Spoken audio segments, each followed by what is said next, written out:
दोस्तों, जब भारत वो हासिल कर लेगा जो आज तक हासिल ना कर पाया, तो बात तो होगी। जब हमारा दुश्मन हमारे सिर पर बैठेगा, हमारी छाती पर मूंग दलेगा, तो बात तो होगी। और जब लोकतंत्र के प्रहरी ही लोकतंत्र के दुश्मन बन जाएंगे, तो बात तो होगी। मेरा नाम है प्रदीप चौहान और आज बात ज़रा इन्हीं सब मुद्दों पर। मुझे समझ नहीं आता कि चुनाव ही क्या, चुनाव जीतना ही या चुनावी राजनीति ही क्या किसी प्रधानमंत्री या किसी सरकार की या किसी पार्टी की पहली प्रायोरिटी कैसे हो सकती है। यहाँ तो क्लियरली दिख रहा है कि दुनिया में कुछ हो जाए, भारत की रेपुटेशन के साथ कुछ हो, लेकिन मोदी जी की पहली प्रायोरिटी है चुनाव जीतना। इसलिए देश और दुनिया, पूरी दुनिया इनफैक्ट अमेरिका, इजराइल, ईरान युद्ध को लेकर टेंशन में थी, इसके सोल्यूशन पे बात कर रही थी, इस पे काम कर रही थी। भारतीय प्रधानमंत्री ने अपनी नाकामी को छुपाने के लिए रास्ता ढूंढा, हेडलाइंस बदली और चुनाव की तरफ हम सब का ध्यान ले गए और चुनाव में व्यस्त हो गए। यानी चुनाव उनके लिए ज़्यादा इम्पोर्टेंट है और चुनाव में लच्छेदार भाषा और दुनिया भर का झूठ बोल लो तो वो सब चीज़ इसके पीछे छुप जाती है। ये स्ट्रेटेजी प्रधानमंत्री ने अपनाई है और 12 साल से इसी स्ट्रेटेजी के ज़रिए चीज़ों को छुपाने की कोशिश की जा रही, लेकिन अब छुपना थोड़ा मुश्किल हो रहा है क्योंकि अब चीज़ें हाथ से बाहर जा रही हैं मोदी जी की, बात तो तय है। और रही बात बड़े बड़े लच्छेदार झूठे बयानों की, तो उसी कड़ी में जब प्रधानमंत्री अगर इतनी बड़ी बड़ी बातें करेंगे तो चेले भी तो उसी रास्ते पर चलेंगे ना। कल असम और केरल में वोटिंग है और असम में बीजेपी को एडवांटेज, केरल में कांग्रेस को एडवांटेज कहा जा रहा है।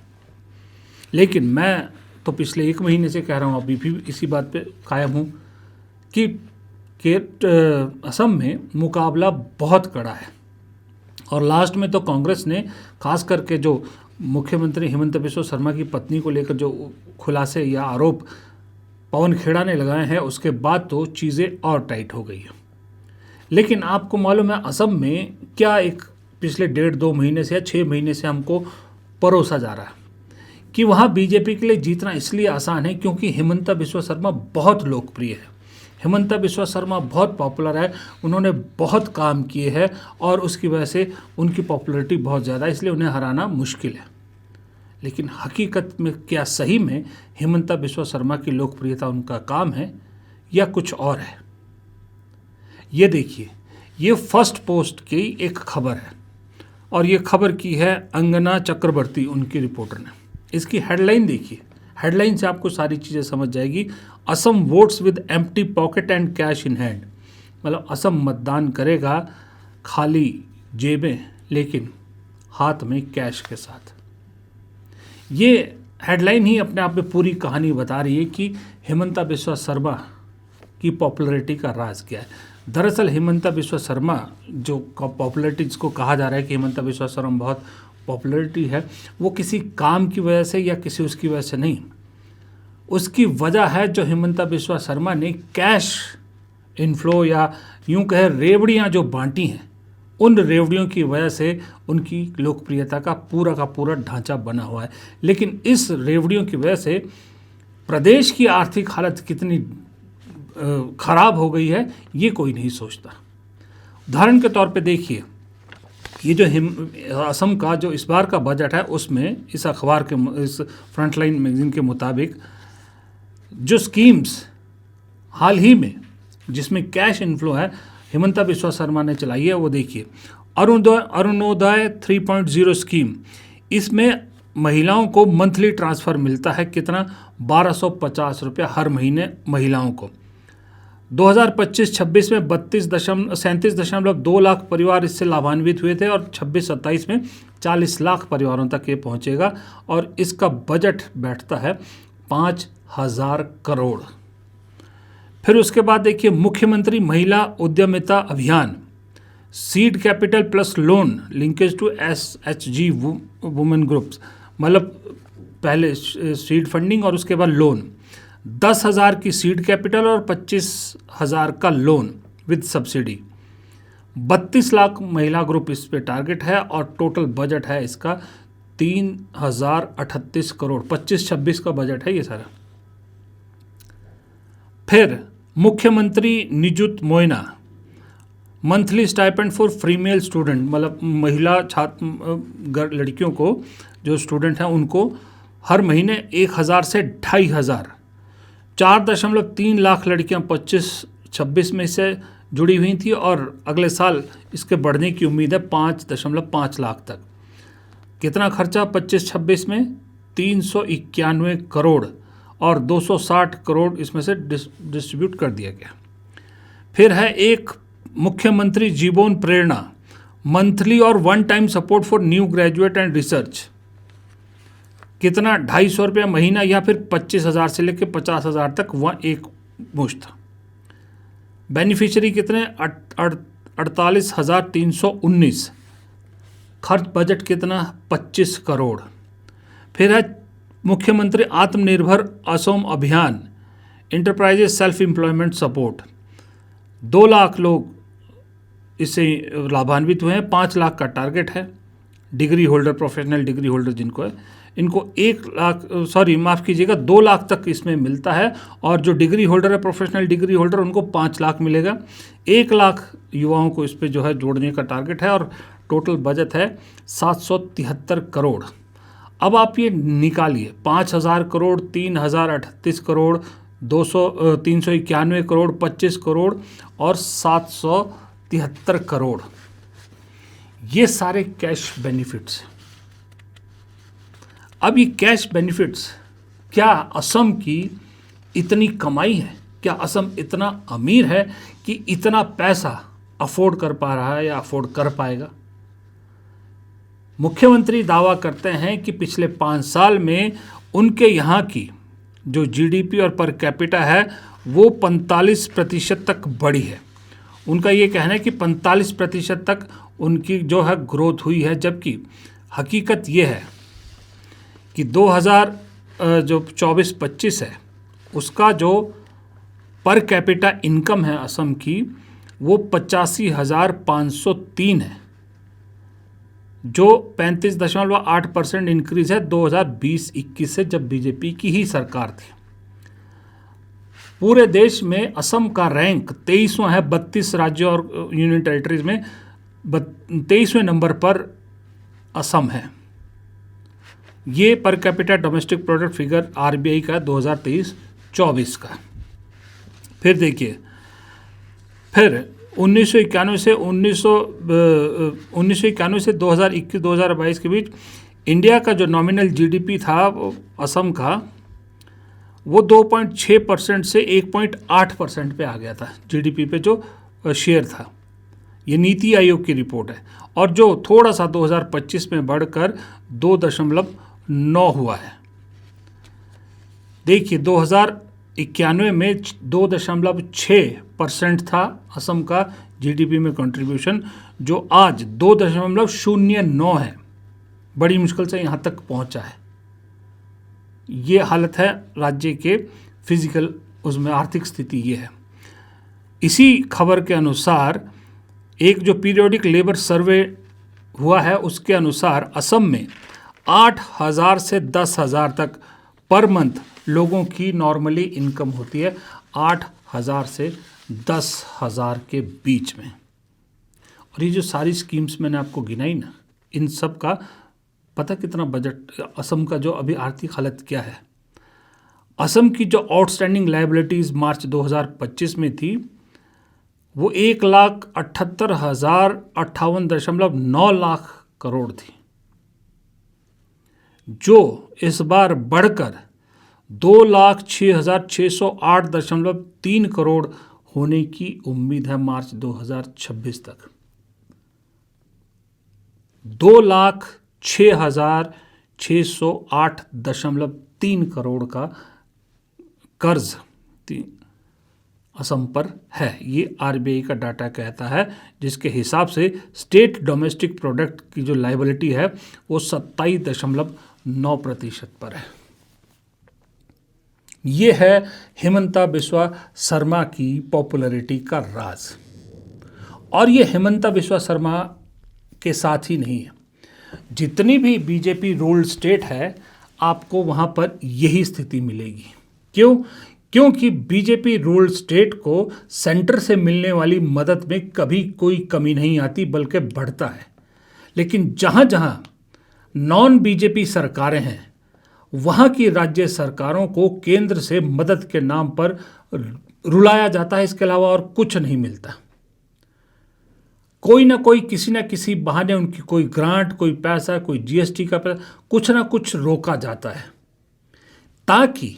ताकि नॉन बीजेपी सरकारें या नॉन एनडीए सरकारें ये जो कैश स्कीम्स हैं जिसके सहारे बीजेपी हर चुनाव जीतती है, चाहे वो मध्य प्रदेश हो, चाहे महाराष्ट्र हो, चाहे बिहार हो, चाहे असम हो, चाहे हरियाणा हो, हर चुनाव कैश इनके ट्रांसफ़र की स्कीम्स पर जीतती है।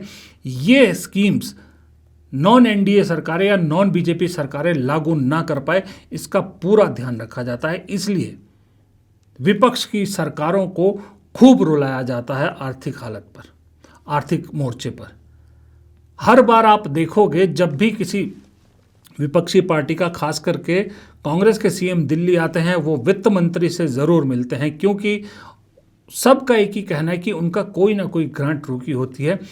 आप हिमाचल की बात देख लीजिए, हिमाचल की इस वक्त आपको आर्थिक स्थिति को लेकर बहुत बड़े बड़े आपने सुने होंगी, बड़ी बड़ी बातें होंगी कि कंगाल हो गया, ये हो गया, वो हो गया, जबकि उस पर अभी 1 लाख करोड़ का भी कर्ज नहीं है, उससे थोड़ा कम ही है। उसके बावजूद ये बताया जाता है कि वहाँ सैलरी देने के पैसे नहीं है, ये नहीं है, वो नहीं है, जबकि ये नहीं बताया जाता कि मुख्यमंत्री बार बार वहाँ फाइनेंस मिनिस्टर से क्यों मिलते हैं, क्योंकि बहुत सारी ग्रांट्स उनकी रोक दी गई हैं। और दूसरी बात, जो आपदा आई, जो मानसून से नुकसान हुआ, उसका अभी बहुत कम पैसा, केंद्र ने जितनी मदद करनी थी उतनी मदद नहीं की, लेकिन जिसका वादा भी किया था उसका बहुत कम परसेंटेज हिमाचल को मिला है, जबकि उत्तराखंड को बिन मांगे केंद्र से तुरंत पैसा मिल जाता है, बिन मांगे मिल जाता है उनको। ये फ़र्क है, ये तरीका है विपक्षी सरकारों का गला घोटने का। अपनी तरफ से जितनी मर्जी स्कीम्स बांट लीजिए, लेकिन इसका टेम्परेरी फ़ायदा तो है, अल्टीमेट नुकसान क्या है? अल्टीमेट नुकसान इस तरह की राजनीति का इस देश के लोकतंत्र को है। क्योंकि अगर ऐसा ही चलता रहा कि कैश बेनिफिट्स देते रहो और सरकारें बनाते रहो, तो एक दिन इस देश के सभी राज्य कंगाल हो जाएंगे। उनके पास तनख्वाहें देने का भी पैसा नहीं होगा। फिर वो किस पे डिपेंडेंट होंगे? फिर वो डिपेंडेंट होंगे केंद्र सरकार पर। और जब सब कुछ केंद्र सरकार को ही चलाना है तो जाहिर सी बात है कि केंद्र ही फिर तय करेगा कि किस राज्य में कौन मुख्यमंत्री होगा या कौन सा राज्य कैसे चलाया जाएगा। जब केंद्र ही सब कुछ चलाएगा तो फिर वो डिसेंट्रलाइजेशन जिसको कहते हैं वो पावर का, वो कहाँ रहा? सब कुछ केंद्र के हाथ में रहेगा तो जो भारत के संविधान की मेन रूपरेखा है ये उसके बिल्कुल विपरीत हो जाएगा। आप समझिए, लॉन्ग टर्म प्लानिंग यही है कि अल्टीमेटली हर स्टेट गवर्नमेंट को सेंट्रल गवर्नमेंट पे डिपेंडेंट किया जाए, उनके आगे कटोरा मांगने को फैलाने पे मजबूर किया जाए, ताकि सेंट्रल गवर्नमेंट अपने हिसाब से चीज़ें डिक्टेट कर पाए। और जब नॉन बीजेपी सरकारें अपने वादे पूरे नहीं कर पाएंगी या सैलरीज नहीं दे पाएंगी, तो जाहिर सी बात है लोग चुनेंगे फिर बीजेपी सरकारों को, और बीजेपी सरकारों को फिर केंद्र सरकार अपने हिसाब से चलाएगी। ये इस देश के संविधान और इस देश के लोकतांत्रिक सिस्टम के लिए बहुत बहुत गड़बड़ है और बहुत बड़ा खतरा है। अब बात अगर लोकतंत्र की है या फिर संविधान की है, लोकतांत्रिक सिस्टम की, इसे बचाने का जिम्मा किस पे होता है? इसे बचाने का जिम्मा होता है फिर जो हमारे संविधान में या हमारे संस्थागत जो प्रक्रिया है उसमें कुछ संस्थाओं को इसकी जिम्मेदारी दी गई है, उन पर भार रखा गया, जिसमें एजेंसीज हैं। सबसे बड़ा है चुनाव आयोग। चुनाव आयोग जब तक मजबूत है तब तक इस देश के लोकतांत्रिक प्रक्रिया को आप तोड़ नहीं सकते। चुनाव आयोग, सुप्रीम कोर्ट, मैं ये मानता हूँ ये दो संस्थाएं बहुत इम्पॉर्टेंट हैं। लेकिन चुनाव आयोग जिस तरह से काम कर रहा है, जिस तरह से सरकार के आगे नतमस्तक है। जिस तरह से अपोजिशन पार्टीज उसे एक बीजेपी का एजेंट करार दे रही हैं, उसके हिसाब से तो लगता नहीं है कि वहाँ से भी कोई उम्मीद है। क्योंकि देखिए, इसका एक उदाहरण है, चुनाव आयोग का आज का ट्वीट देखिए और भाषा देखिए। चुनाव आयोग के ट्वीट की एक्स पे लिखा जो मैसेज है, चुनाव आयोग की तृणमूल कांग्रेस को 2 टूक। पश्चिम बंगाल में इस बार चुनाव भय रहित, हिंसा रहित, धमकी रहित, प्रलोभन रहित, छापा रहित, बूथ एवं सोर्स जैमिंग रहित होकर ही रहेंगे। किसी पार्टी के लिए चुनाव आयोग ऐसी भाषा का इस्तेमाल कैसे कर सकता है? क्योंकि टीएमसी का डेलीगेशन मिलने गया था। टीएमसी के डेलीगेशन का कहना है कि 2 मिनट बाद ही हमें गेट आउट कर दिया गया था, क्योंकि वो शिकायतें लेके गए थे। और चुनाव आयोग इस भाषा का इस्तेमाल कर रहा है कि अब की बार ऐसे होगा वैसे हो। तो अब तक जो चुनाव हुए, चुनाव आयोग ने ही किए थे ना। पिछली बार 2021 में भी तो चुनाव आयोग ने ही किए थे। अगर ये सब हो रहा था, सबसे पहली बात तो फिर चुनाव आयोग को खुद पे सवाल उठाने चाहिए। तो चुनाव आयोग के काम करने पर सवाल उठता है कि अगर ये सब अब तक हो रहा था तो किसकी कमी है? आपकी कमी है, क्योंकि चुनाव तो आपकी देख रेख में होते हैं। और दूसरी बात, ये सिर्फ टीएमसी को क्यों है? क्या आप मैसेज देने की कोशिश करें कि ये सब सिर्फ टीएमसी करती है, जबकि चुनाव तो वहाँ बीजेपी भी लड़ रही है। मेजर ओपोनेंट तो बीजेपी है, लेफ्ट भी लड़ रहा है, कांग्रेस भी लड़ रहा है, बाकी भी लड़ रहे हैं। ये सिर्फ संदेश टीएमसी को क्यों दिया गया? ये बताता है कि चुनाव आयोग किस उस पर काम कर रहा है। अब दूसरी संस्था सुप्रीम कोर्ट। सुप्रीम कोर्ट में जिस तरह से पश्चिम बंगाल में एसआईआर को लेकर जिस तरह से 91 लाख वोट काट दिए गए हैं, उसको लेकर जो टिप्पणी सुप्रीम कोर्ट ने की है वो हैरान कर देने वाली है। राहत के लिए आदमी कहाँ जाए? अगर सरकार से राहत नहीं मिली, सरकार आपकी दुश्मन बनी बैठी है, तो सुप्रीम कोर्ट से उम्मीद होती है। लेकिन सुप्रीम कोर्ट कहे कि इस बार नहीं तो अगली बार सही, तो इसका क्या मतलब होता है? ये एसआईआर की प्रक्रिया पे शुरू से सवाल है। इतनी क्या जल्दी है चुनाव आयोग को एसआईआर कराने की कि बंगाल का चुनाव भी निपटने नहीं? जब आपके पास वक्त कम था, एसआईआर की प्रक्रिया पूरी नहीं हो सकती थी, तो फिर आपने ये प्रक्रिया को टाल क्यों नहीं दिया? पिछली ही सूची पे क्यों नहीं किया कि अभी 26 या 32 कितने लाख लोग, मैं भूल गया कितने लाख वोटर हैं, जिनका फैसला जब तक होगा तब तक मतदान हो चुका होगा पश्चिम बंगाल में।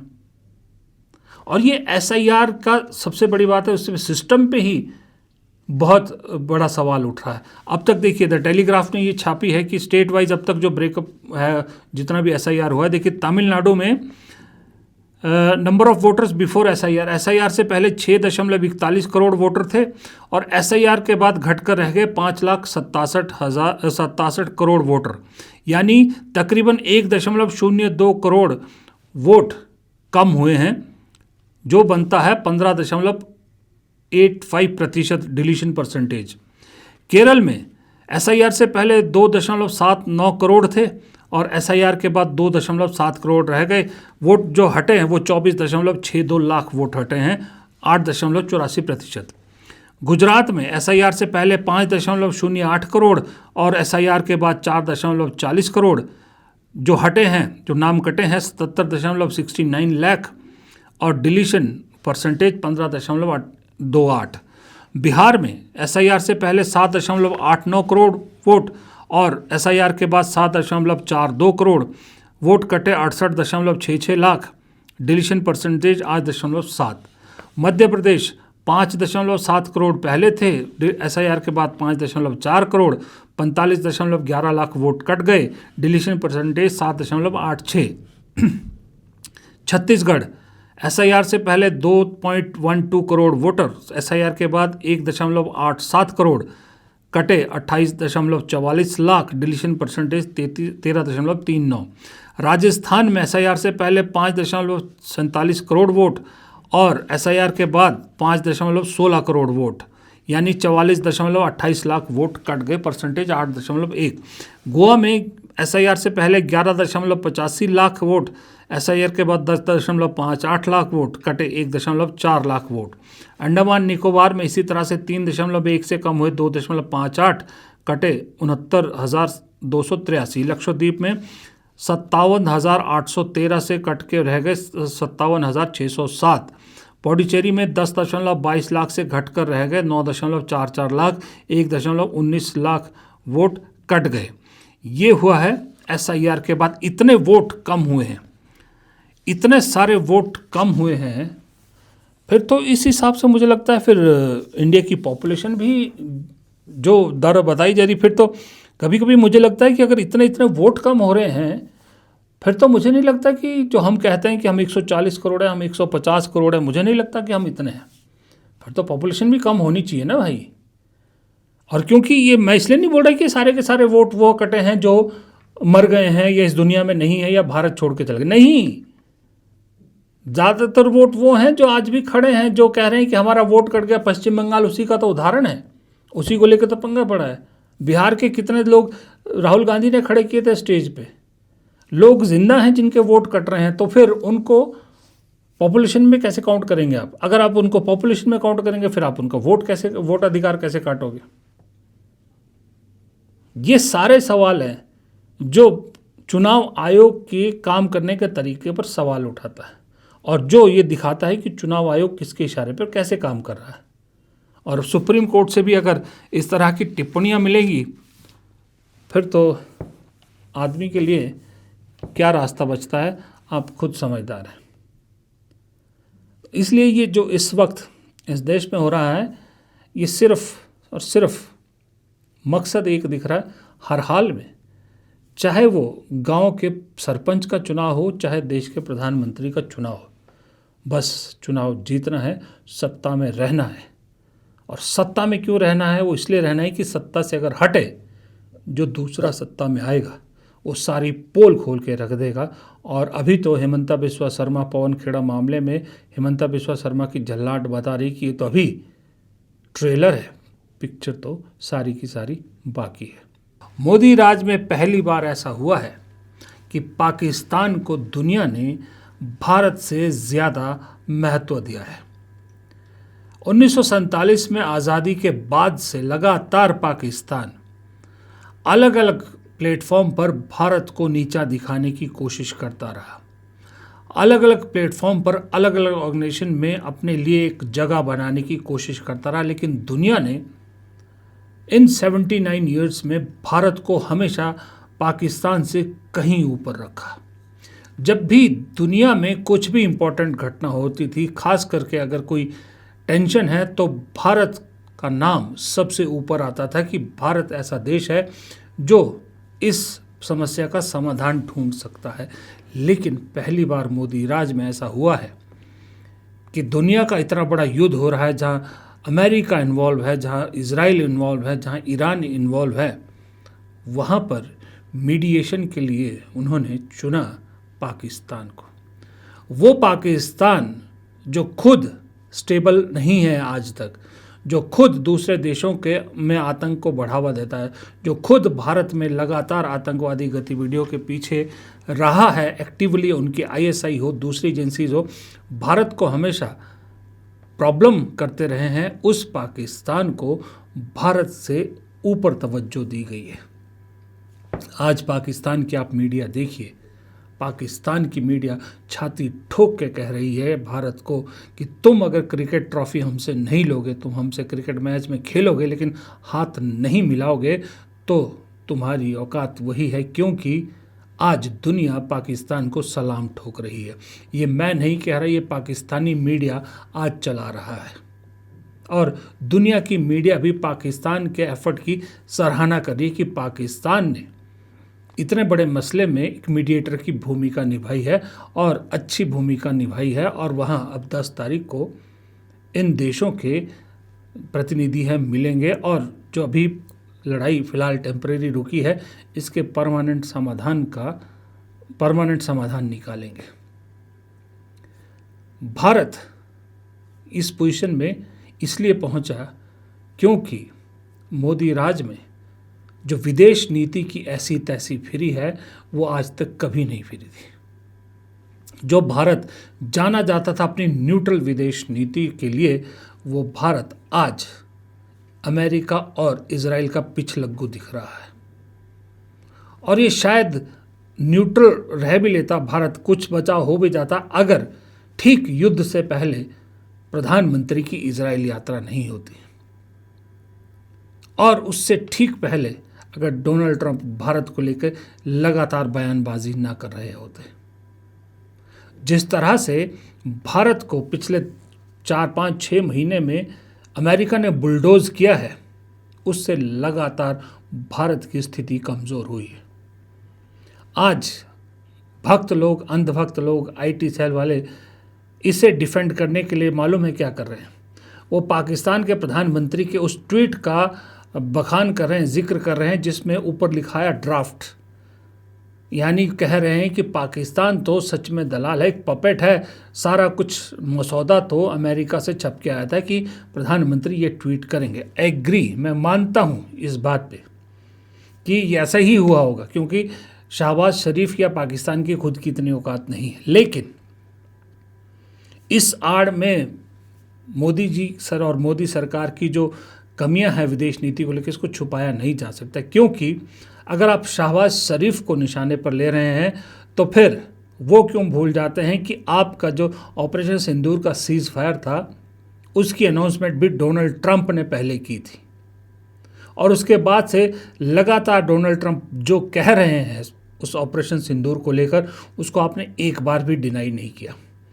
फिर उसके बाद ट्रेड डील को लेकर डोनाल्ड ट्रंप ने जिस तरह से आपको रशिया से तेल लेने से मना किया और आप मान गए, वो क्या था?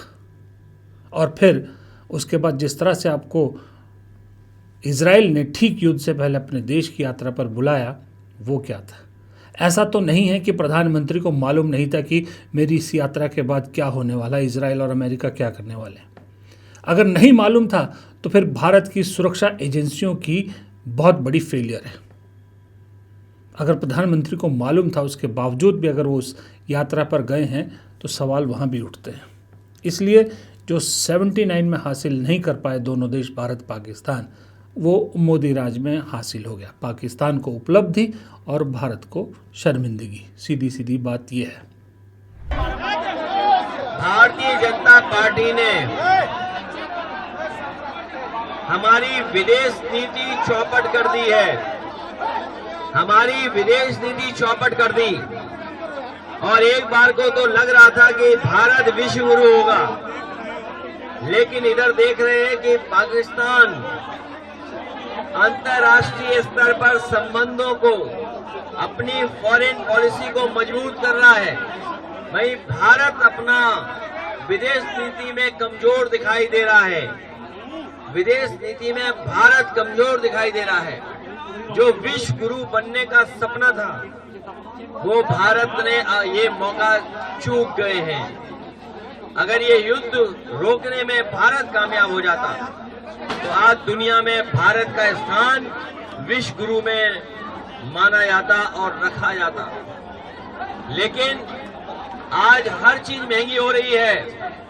एलपीजी नहीं, ये लापता गैस है, और सिलेंडर को जब नापोगे, आप वजन लोगे तो कम निकलेगा। जैसे खाद की बोरी में चोरी, वैसे ही लाल वाले सिलेंडर में चोरी हो रही है।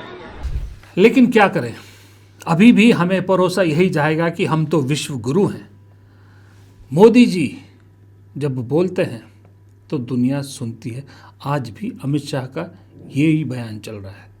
आज दुनिया में कोई भी समस्या हो, जब तक भारत के प्रधानमंत्री मोदी जी का बयान नहीं आता, दुनिया कभी भी समस्या पर अपना विचार तय नहीं करती है। फिलहाल इस वीडियो में इतना ही। प्रदीप चौहान को दीजिए इजाजत। नमस्कार।